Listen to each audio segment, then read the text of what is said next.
I'm H-A-P-P-Y. I'm H-A-P-P-Y. I know I am, I'm sure I am. I'm H-A-P-P-Y. Join, join, join. With joy my heart is ringing. It seems you're a puzzle. I'm a lavatory attendant. Not for some time. You were last employed at the public convenience in Stepney High Street from... It's my profession. I may not always practice it, but that is a profession I profess and for which I have the qualifications. Do you mind if I open the window? It's rather close in here. Close? Well, to put it perhaps a little impolitely, I stink. You're not the first to have noticed it. There's a simple reason. I never change my clothes and I never wash. Open the windows by all means. Thank you. At Stepney, they used to send a man from the council offices to spy on me. Whenever he came, I would be occupying the end cubicle, just sitting and thinking about life. He reprimanded me. It was unproductive, he said, merely to think about life. The man was a barbarian, clearly. Oh, clearly. In any case, I was taking up space, he said, which might more suitably be occupied by ratepayers on urgent business. He said it would be more productive to polish the brass, scrub round the U-bends, or dust down the poster advertising treatment for venereal disease. The poster was, in fact, unreadable owing to the artwork which decorated it. You have the qualifications, you say, for your chosen profession? A failed B.A. Yes, well, it seems almost more than enough. The profession suits me. Independence, a place of my own, somewhere to sit. Essentially, I am a thinker, probably one of the great thinkers, and one can't work and think. If I happen to find myself not thinking, I may wipe a tile or pull a neglected flush. But the Ministry of Social Security has asked me to advise them what to do. leave me alone would be the advice I should give. Yes, it's a problem of categorization, really. If you're mad, you can be put away. If sane, put to work. Ah, if only it were as simple as that. And what would you say? I am in a category by myself. The dirtiest man in the world. At least the title has never been challenged. It's all right. I'll wait for him here.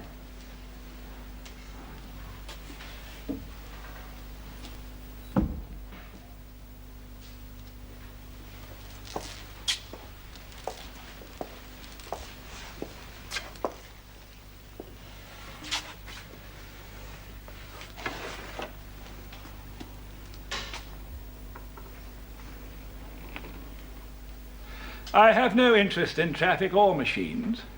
Yet if I walk among fields, I may be stopped for trespassing.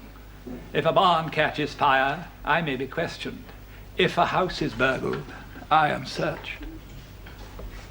I used to come to town in winter. To London? To London, to town, to London town. I used to sleep under the arches. It's not permitted now. They have hostels for the homeless instead. I don't want hostels, they don't want me. Healthy. Did prehistoric man need penicillin injections? No one has proved to me yet that modern antiseptics are any more efficient than cow dung if applied when warm. Yes, you're not the only man to keep losing his identity card, of course. Of course. You're not the only one to refuse work. I never refuse. I never actually say no. You're not the only one to smell a little high. A little. You're not the only nature lover. In fact, you're not really the only one of anything. But you're certainly a very prime specimen. Which is why you've been sent to me for study. In your own malodorous person, you're a living denial of almost everything this government stands for. Without ever doing anything which would enable them to put you in prison or a home for the mentally subnormal, worst of all, you survive. I'm not sure how. Natural foods. My diet is natural.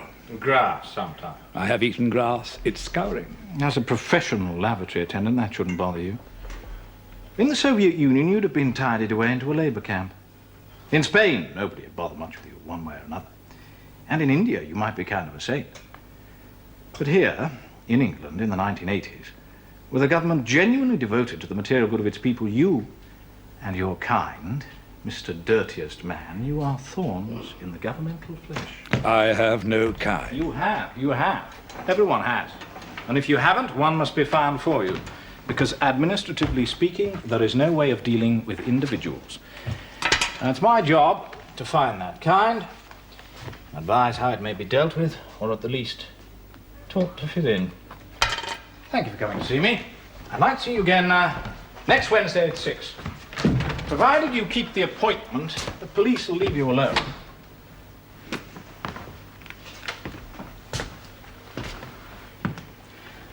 You know, it's a pity you're a solitary man. I'd say that what you most need in your situation is a friend.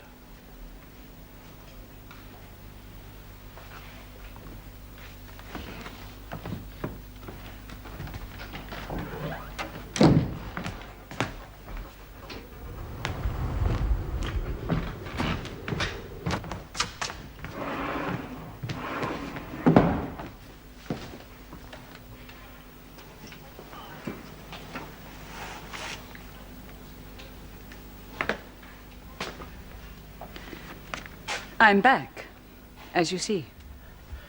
Yes, I do see that. For long? As long as it takes to understand.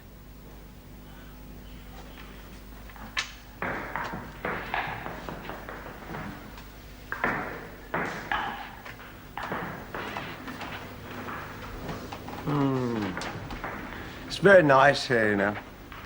They're all very nice people here. It is visiting day, isn't it? Yes. Yes, that must be it. It really is nice to see you. They told me you were dead. Hmm? Oh, no. No, I'm not dead. That's wrong. I'm alive.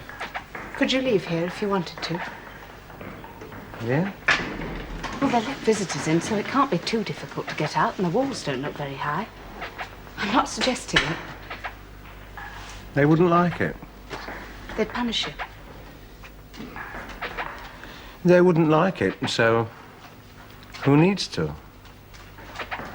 I can... That's good. If you like it. Tom, are you stoned? I'm not smoking hash. You know that. I don't approve of it. Does anybody smoke They're here? all very nice people here, you know. They're all very interesting people here. They're all militants here. Militants. Yeah. Like me. I'm militant. I am. They know. And that's all right. Do what you want here. Say what you like. I'm a communist. Yeah, that's all right. You're better off here, then? I'm really well off here, you know. Because I can be myself here. I don't have to hide. I don't think I want to come here again. I'll leave you my new telephone number. You can phone me if you need me.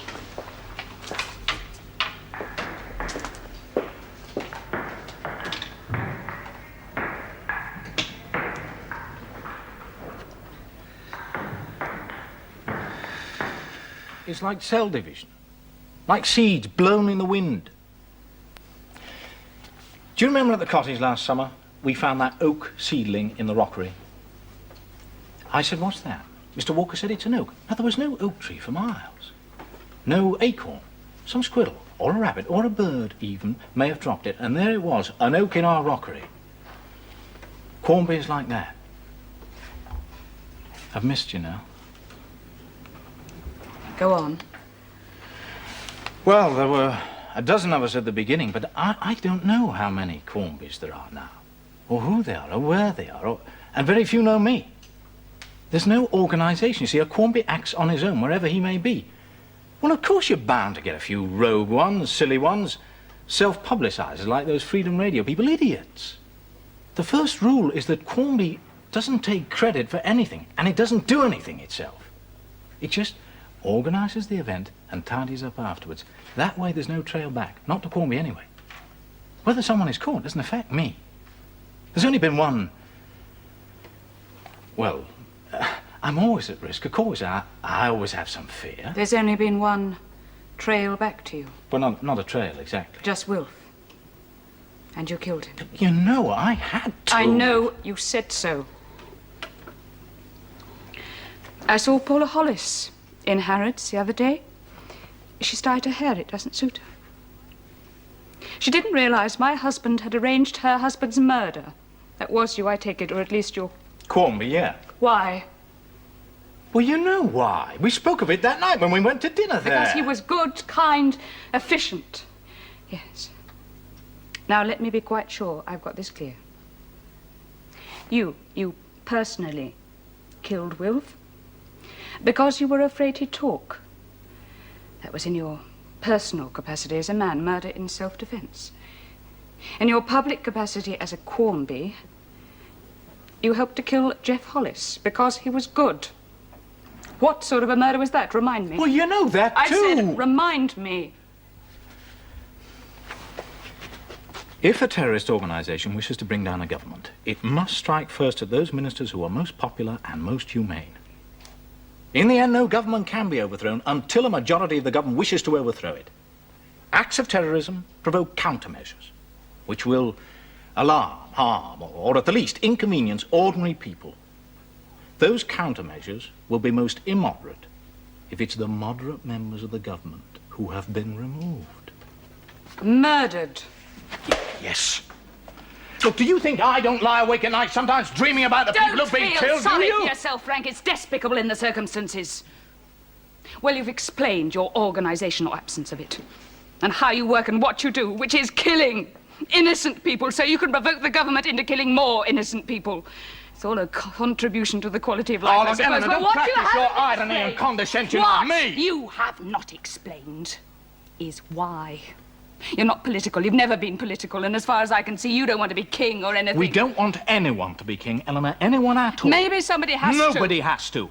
Anyone who thinks they have to, even Tim Hobson, will end up with the Guardians, using them, being used by them, because people aren't children. They don't exist just to be told what to do. I've heard you say they are children. Oh, no. They may behave childishly. That's different. There's a child in everyone. Yes. And an animal, too. But people are more than just the child and just the animal. You know, being a human being, it's quite a difficult thing to be. Being a human being is learning to govern yourself. Your own passions, your own anger, your own selfishness, your own fear. It is not being governed for your own good. Look, I know enough about myself now to know how much of a child there is in me. Just wanting to pull down what someone else has built up. You don't have to tell me that. I recognise that. And I know that there may be a lot of that in Cornby, too, in all that Cornby does, just a desire to pull things down. But I do believe, I really do believe, that this organisation, that this government is wrong, that Tim Hobson is wrong, that the Guardians are wrong, and that when you deny people the right to choose, you make them less than human. Well, I'm trying not to sound pompous. You always tell me I'm pompous.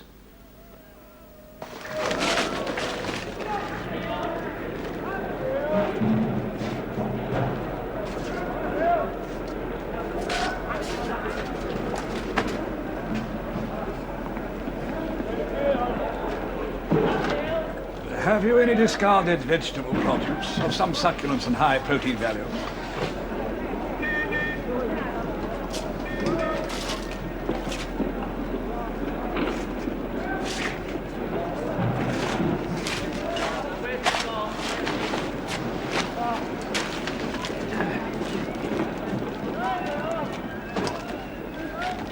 For you. Oh, thank you. You have an interest in rubbish? No, an affinity. I'm selecting my quarters for the night. There's warmth in cabbage. Won't it all be cleaned up? Allow me. At this hour, the dustmen of North Kensington are enjoying their second cup of tea in the canteen. No cigarette packet, no stalk of cabbage, no rubber protective, no billet doux is lifted from the streets of North Kensington after 4 in the afternoon. I shall do well enough here. But I thought you had quarters for the night. You refer to the hostel? Yes. I prefer more natural surroundings. Besides, there's a communal bath at the hostel. I am a modest man. Communal bathing is an offense against modesty. You've been following me. Yes. You did so obviously you wanted me to know it. Yes. Are you a social worker? No. A plainclothes policeman, perhaps? I have sometimes been followed by policemen. I've sometimes been followed by sailors when I was a young lad. They didn't want me to join the Navy. You never bothered by rats? I have an affinity for rats also. Even a fondness. They're hard to like. Not for me. We have the same ways. Bite then. Bite? Well, rats have teeth. And you? Gums. My teeth when I had them were sweet teeth, so they decayed easily. If you are not a social worker or a policeman, what are you? My name's Quarmby. I'm a friend. Of whom? Of whom I like, of whom likes me. Or needs me. My needs are modest. Life, liberty, and the pursuit of happiness. They may be hard to get these days. Has it occurred to you that you're a specimen? Someone said a specimen for study. The word has been used of me today. And what happens to specimens? As a general rule. Do I understand you? Think about it. Think on. We'll meet again.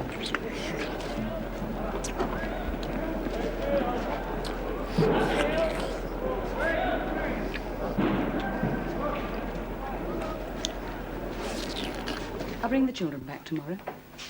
I shall want to know everything from now on. Everything you're doing. I won't be lied to. I'm not sure that you should come back. Why? So you can do what you want, have whom you like, bring them Oh, here. look, I told you, I missed You you. never came to see me. You never phoned. You knew where I was. I didn't know what to say. Look, you know bloody well there hasn't been anyone else. I do love you now. That'll do for a start.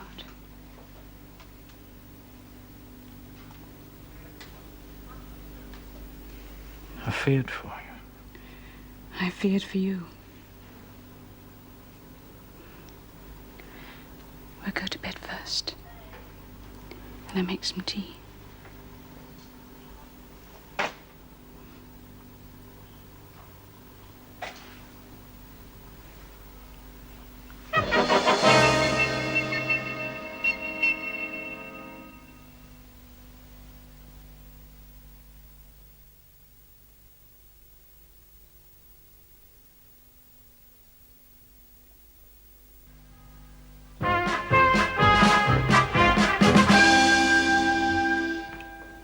I wanted to share a room.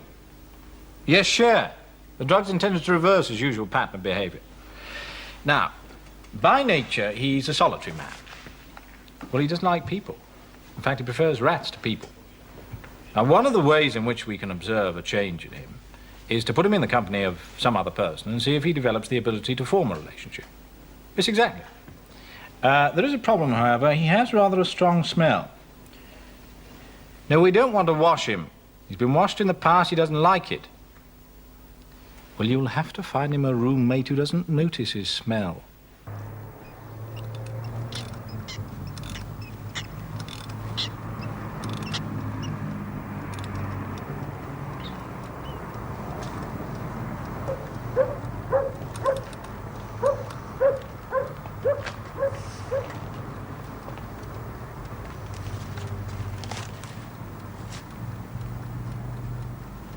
You're to be sent away to a rehabilitation center.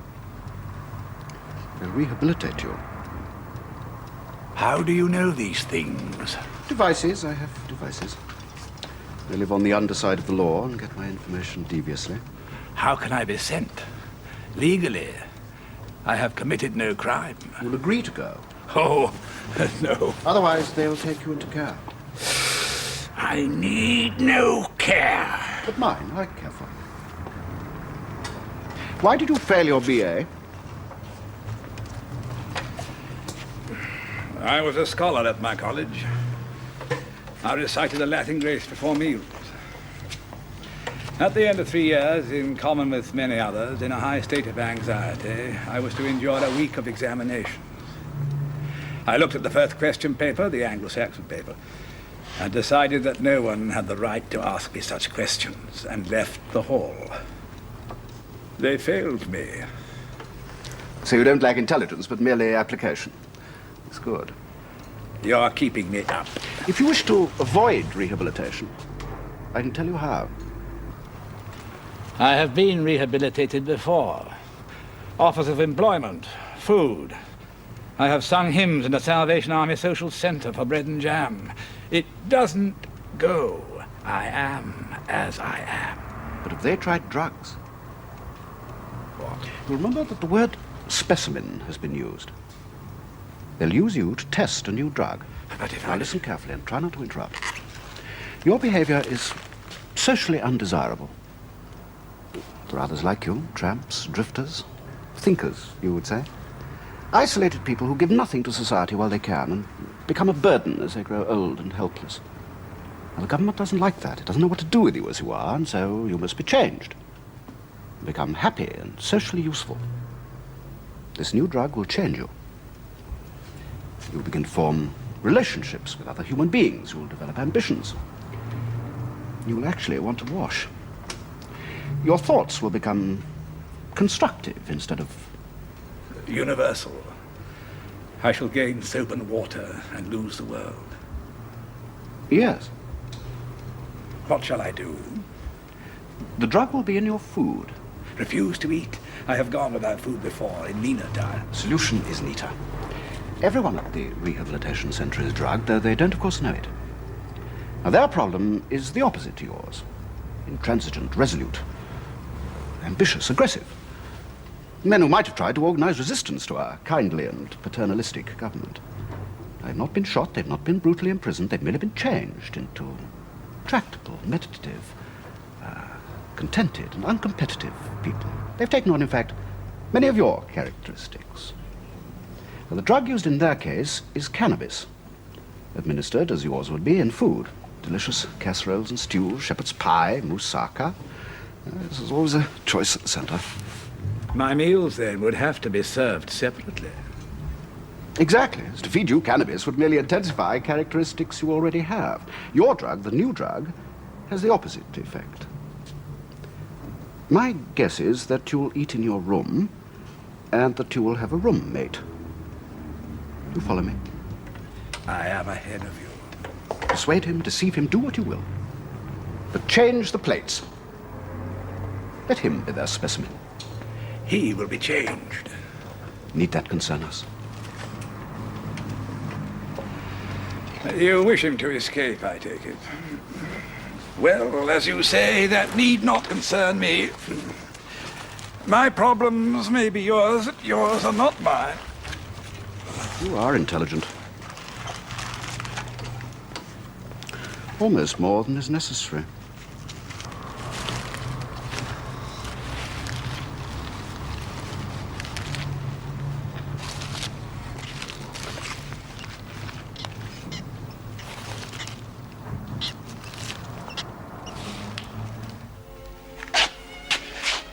I've been thinking about the twins. I think we should send them away. Where? There's your brother in Canada. Why don't you go with them? Don't be a fool, Frank. The other people at the centre are under some constraint. They're not allowed to leave till the medical authorities decide they're fit to do so. Now, since none of them actually wants to leave, this is no great hardship. However, they are not voluntary patients. You would be. If I volunteer. If you volunteer. Now, the only constraint on your freedom would be that you should sleep at the centre and take your evening meal there. They give you a packed lunch too, I imagine, if you wanted one. You place some emphasis on food. No, I don't think so. Most hospitals feed their patients. You're not a vegetarian. No, I eat meat.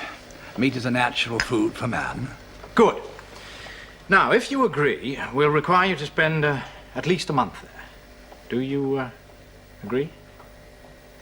What will they do to me? Feed you, care for you, talk with you, observe you.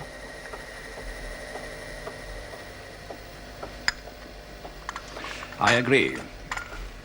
Thank you for coming to see me. I'm sure you made the right decision. Where do I sign? No, there's no need. The whole of this interview and the previous one have been recorded. Your tapes will be sent to the centre with the other records. Well, thank you again. This is an intelligent man, in spite of his outward appearance. He shouldn't be underestimated. All surveillance should be discreet. Please note in particular his remark about the emphasis laid on food. Any food he's given to eat should be strongly flavored and tasted before he gets it to make sure the presence of the drug can't be detected. Tape ends at 15:31 hours.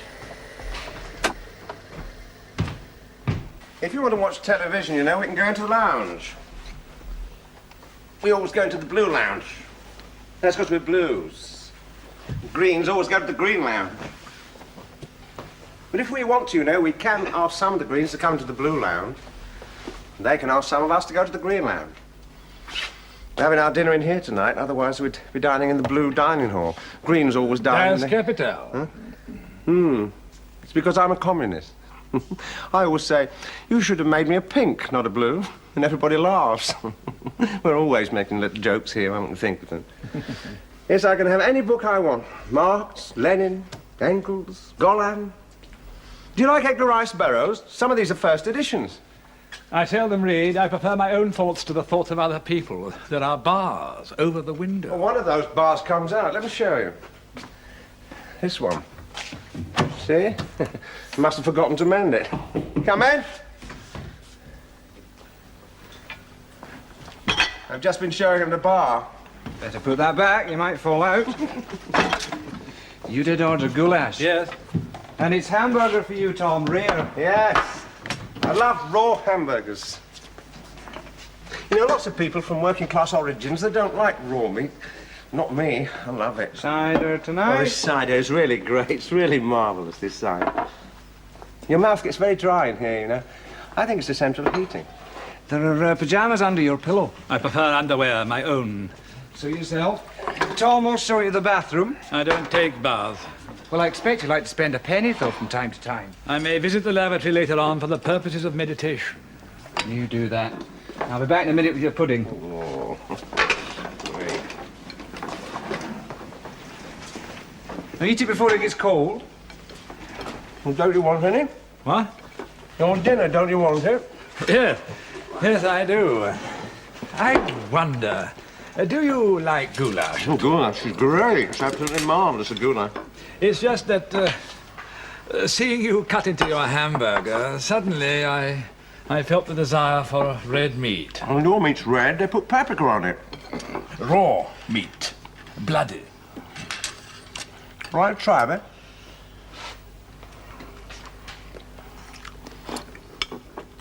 Delicious, quite delicious. Have another bit. Do you really think I might? Go ahead. You must try some of my goulash. Really, I insist. You don't have to insist, not with goulash. It's great. Absolutely marvellous. Mmm. Mmm. Mmm. I like the way you smell. You like it? It's good. It's good. It's strong. Dear me, I mean to be finishing all your hamburger.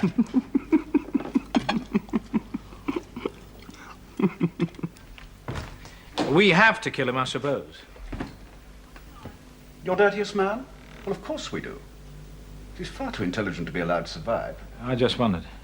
But he's seen me. He's met me. We spoke. If they put him under a truth drug, it'll all come out. Killing him won't be any trouble. He's quite isolated. A dirty man like that, you just roll him up in a few dead leaves at the bottom of a ditch. Won't be found for months.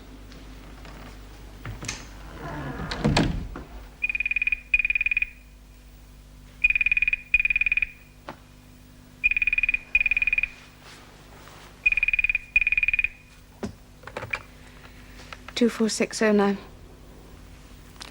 Yes, I am, but please don't ring me. Chris, don't ring me. Blast you, you've got a job of your own to do. I've told you I don't want to see you, yet I've got to work out how I feel. Oh, sod.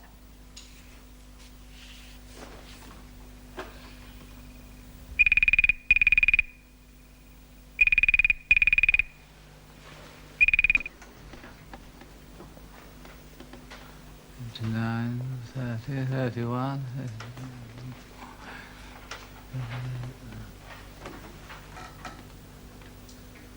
Have you ever noticed how many hairline cracks there are on this ceiling? 42.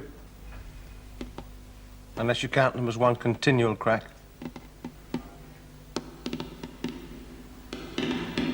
I have to thank you for arranging my visit to Tom. Oh, anyone's allowed to visit the centre. Any relatives? Some wives moving. No. They're doing something to him, aren't they? You know I can't answer that.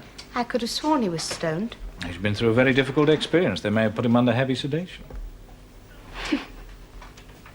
I'm sorry. It is funny. I've never really liked you, but I've always believed you told the truth. I fancied you at times. That may have put you off. Maybe I don't go in for casual affairs. I do. Did. Have done. I thought once I fell in love, it was forever. Then Tom died, and I fell in love again. Now I discover he's alive. I've rather gone off love. Will you keep coming to see me?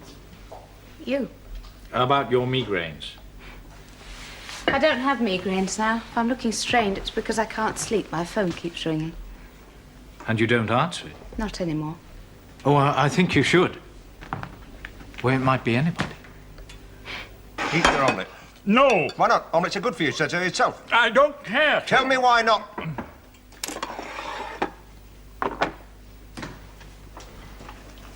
What's that? Oh, you haven't finished your dinner. Well, there's no pudding till you finished your dinner. I'll be back in 10 minutes.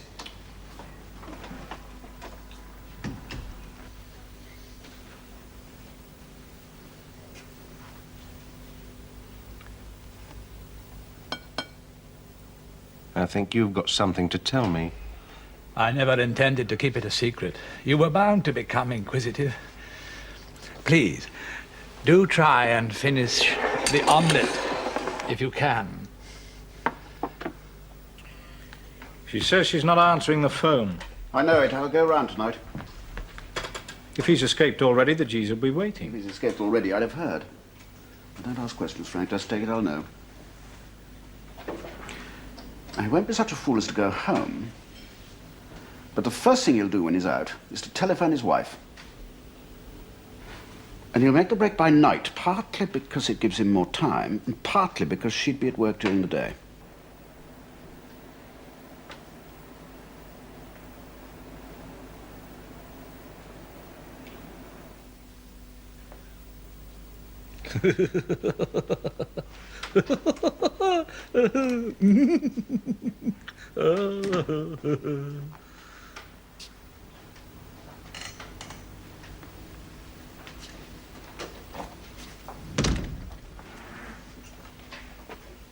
He's gone then? Yes. Oh, well.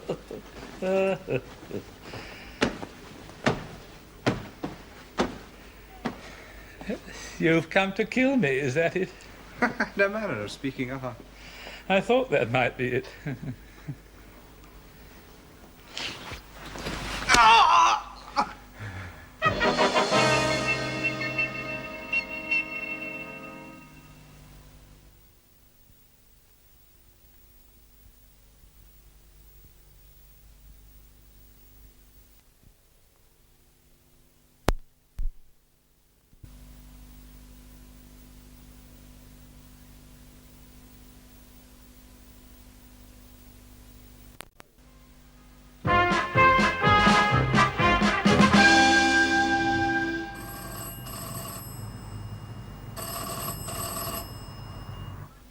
Answer, damn you, answer.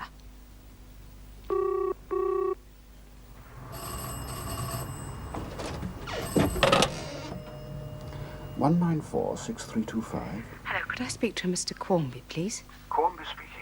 He's escaped, has he? Yes. Wrap up warm and carry your suitcase down to the corner of Oakley Street and the Embankment. You'll be picked up within 15 minutes.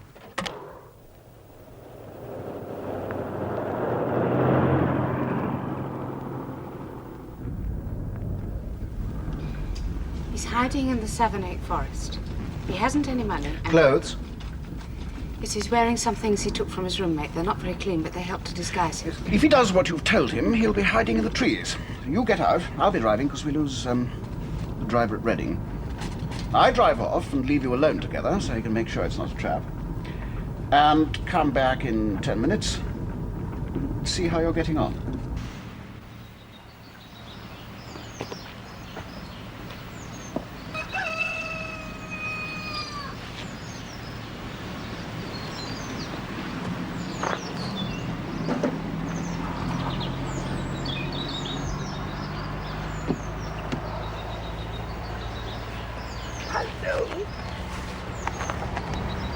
Who put you in a cage? Foolish question. You put yourself in as I did, and once in could not get out. Shall I release you? Of course I shall. It puts all heaven in a rage to see a rattling in a cage. Wait. You may be weak with hunger. If you are weak, when you return to your friends, they would kill you. So, rattling, I shall feed your face and feed my own at the same time.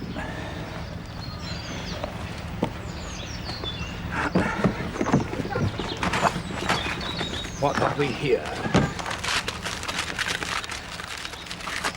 Ah, half a sandwich. Banana. Hello? Ah, Mr. Weston. Have you come to share the feast? You followed me here? You ran away? It seemed wisest. I thought you liked that place. The vibrations became hostile.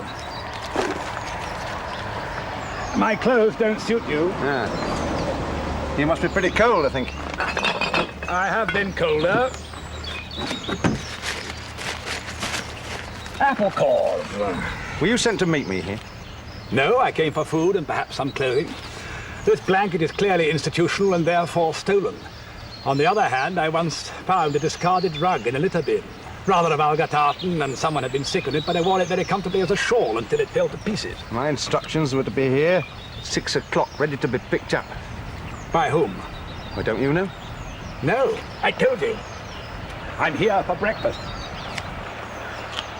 Raffy. Somebody from the party, I suppose. It was the party, was it, that arranged for me to change plates with you? Well, who else would want me out? I only met the one man, a Mr. Quarmby. You don't know him. He seemed to have your welfare at heart. My welfare, as it turned out, was of secondary importance to him. I was expendable to Mr. Quarmby.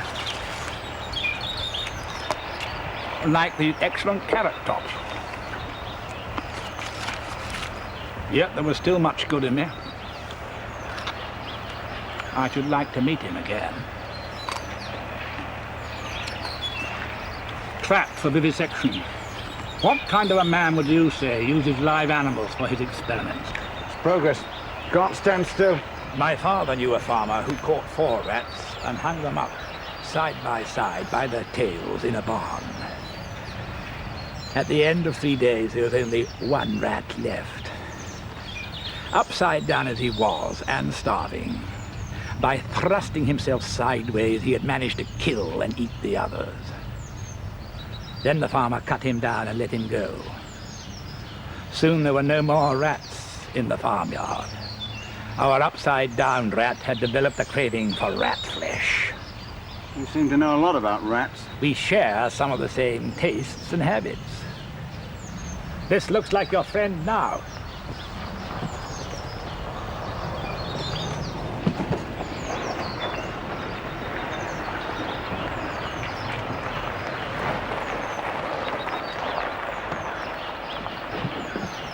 I'll be back in 10 minutes.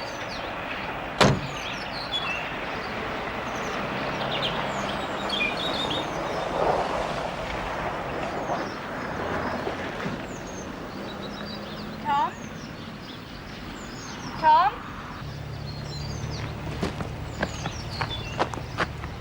It's not a trap, then. No, Who's he? I don't know. His name's Quarmby. Party member? I don't know. Well, don't I get a kiss? I mean, after all, we are man and wife. Just feels a bit strange. That's because it's been a long time.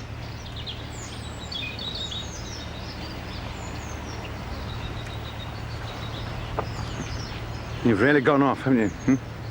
You used to be red hot for me. Now you're like a piece of cold batter pudding. What's the matter, Claire? I thought you were dead. Should I get you a pill? No, I like that dirty man. He was one of the few well-balanced people I've ever met. He'll be dead by now. Didn't you like the old man? The father, the one who killed Jeff Hollis? Well, it's different.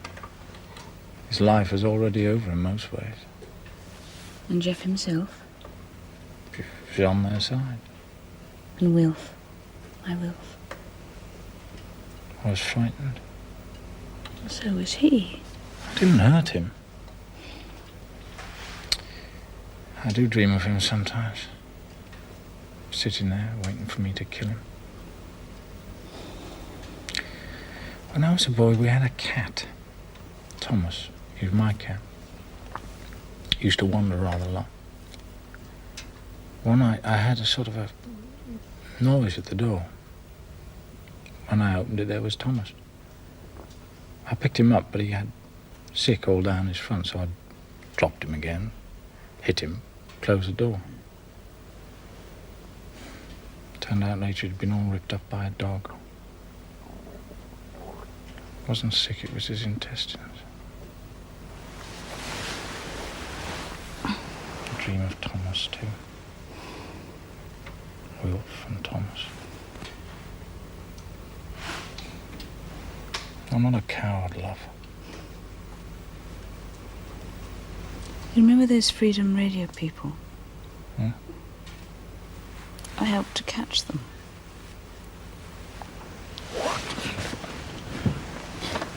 A couple of teenagers got involved. They didn't know what their father was up to. Just messing around with a lot of radio equipment in a back garden. And the G's got to them. After a rather long time, they died. My godfather got to hear about it and told me. I came back to you the day after. You never told me. No. I don't like what you're doing either. But we're in this now. And the twins are safe. So play it through, Frank. Now I know you're human.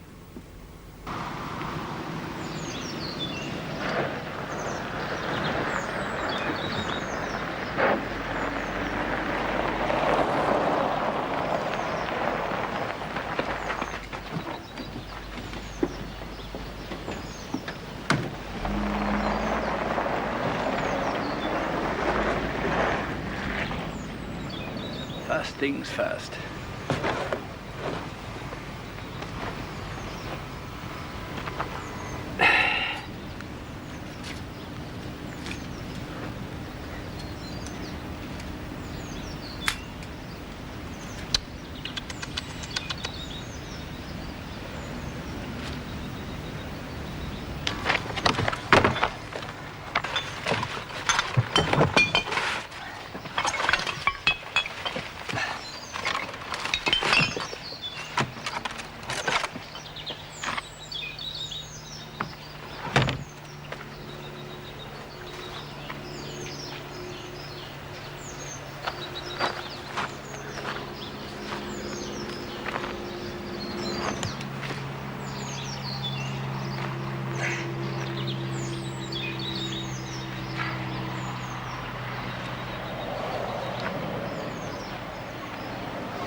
Are you a party member? A sympathiser.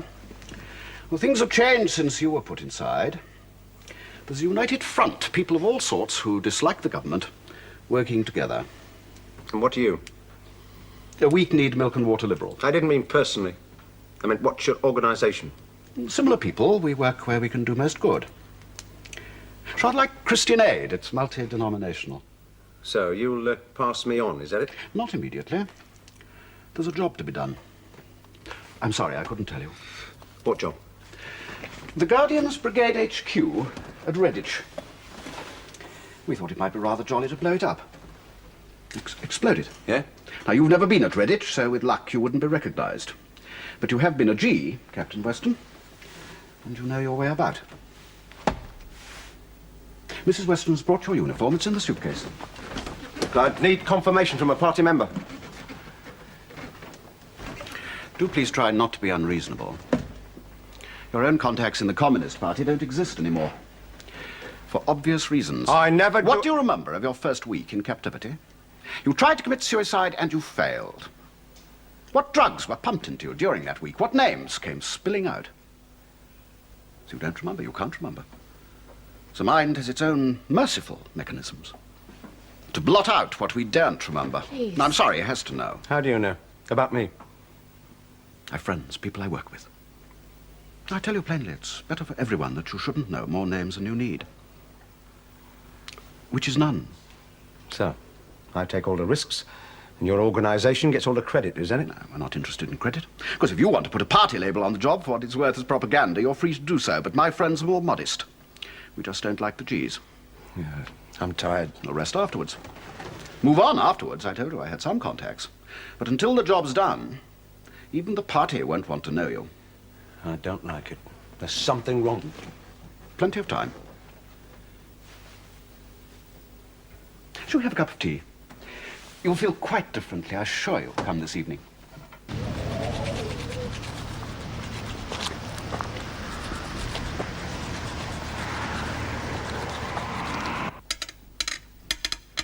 I wish you'd stop doing that.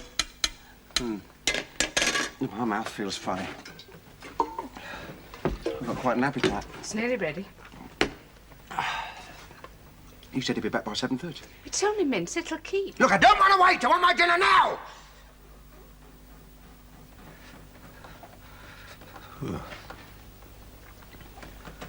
Oh, sorry. Sorry about it. Don't do very well. Look a bit off. Do a few words. You're sweating. Tom? I don't know. Me. I don't know. Tom's ill. Is he? Oh. He doesn't look well. And I'm not late. What's that got to do with it? Where? He's not due for this until at least 8. It's all that running about in the woods. Too much excitement. Have you been thinking about that job I suggested? Pondering over it? What have you done to me? Poison. Why? Not poison. More the absence of it. I'd like you both to realize that what he feels now is only the beginning. It could get much worse. We'll give him this. A little water to help it down.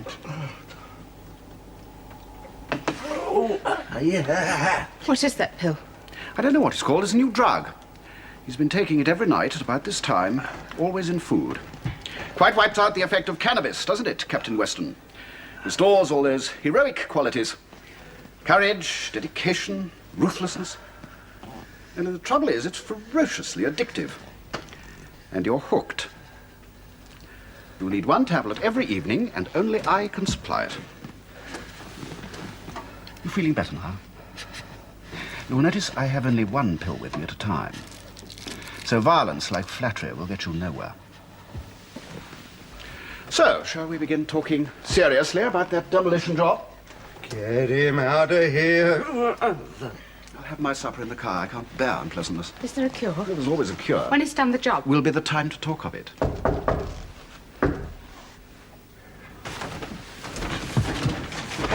Here. I'll do the talking.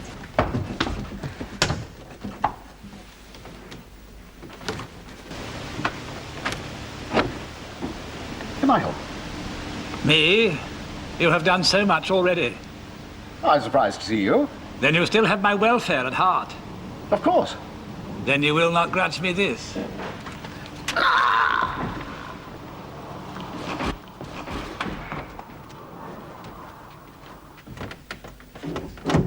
What an unfortunate occurrence.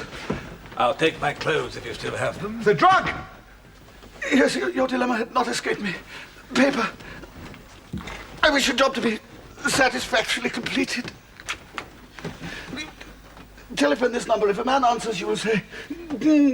This is Mrs. Quarmby speaking. Repeat it. This is Mrs. Cornby speaking. My husband has had a fatal accident. My husband is... What happens if a man doesn't answer? Keep ringing.